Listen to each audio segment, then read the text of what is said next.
morning. It is day 5. So I didn't check in yesterday because it got a little bit busy. So I did my plasma donation. Yay, plasma. I think it went well, but it took a long time. So I think that the fluids were just coming out a little bit slowly. And the best part was I got weighed. They weigh you before every donation. I think it's because that'll depend how much they'll take from you and your back and all that junk. And I've lost 4 kilos. Yay! So clearly this stuff's paying off. So even though this is day 5 of like exercising every day and eating right, I started eating better, about a month ago. So I wanted to like ease myself into it. So start with trying to make better food choices. So choosing, not necessarily focusing on the calorie counting, but just choosing a better option than what I would normally choose. And then once I felt a bit better with that, I think that was about 2 weeks or so, I started calorie counting every day. So I'm trying to keep, I think it's under, my goal is like, even if I overeat, to keep under 2,000 calories. And I think it's normally about 1,800 or something like that. So I'm trying to keep under that. And most days I do really well. My biggest problem, snacking time, or eating when I shouldn't be eating, is after dinner. So it's the worst time to be snacking or eating, when I get hungry and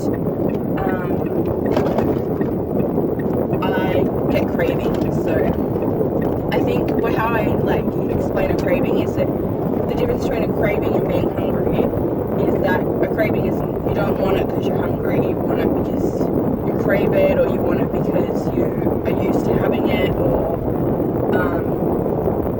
for me also it's like a comfort thing. So if I'm feeling crappy or sad, or I can't sleep, because I get a little bit of anxiety when I can't sleep, a bit of anxiety anyway, but around when I can't sleep. And so sometimes I have a snack and it calms me down, and I've got to get out of that, I know, but one step at a time. So other than that, I'm doing pretty good. Yesterday my credit card limit got raised, so the raise got approved. So as soon as I found out, I joined Club Lime. So what I'm planning on doing is duck convention. So like, I don't know, like 12 ducks just all standing around together. That was cute. So yeah, joined straight away. So I'm planning to hopefully go into Mitchell and or the Sizak one. Sizak has the Olympic swimming pool, it has saunas and spas, and it has a day spa, which apparently we get a discount at, which is amazing. But I thought that Sizak would be really good for maybe weekends when I want to go swimming. Because last summer I go to the pool a lot, and you pay like a $6 fee each time, so this is cheaper, and I get access to the gym. So I thought that'd be good, and I thought that the spas would be really good, like especially on a Saturday, maybe after leg day or something, to like look after all of your muscles. So yeah, I'm really excited to try that out. And then on Monday I start fresh, going to the Curtin one every day, or every work day before work. And then I go on holiday, so I need to make a new routine or whatever. And I'm also going to renew a Spotify subscription. Right now I don't pay for it, but I've made I can't remember where I read it, but I read somewhere that like if you make a playlist in the morning to go the length of time that it takes you to get ready, by the time the last song comes on, you'll be like, alright, I've got to speed it up, I've got to get ready because I've got to leave soon. And I just thought that was a great idea to start your day every day with some music. And because my issue is when I listen to music when I'm getting ready, I get a bit sidetracked and I dance and I sing and stuff, and then that makes me late because I'm like, I was in a dance party world by myself. So this way, like when the last track comes on, you'll be like, I've got to hurry. So it's about 5 songs long or something like that, because I get ready relatively quick. So anyway, the point is that if you don't pay for a subscription, you can only listen to it in the order that you've put it in if you're on a computer. Otherwise it'll play it randomly, and then the whole like method behind making that playlist doesn't work because it plays songs randomly.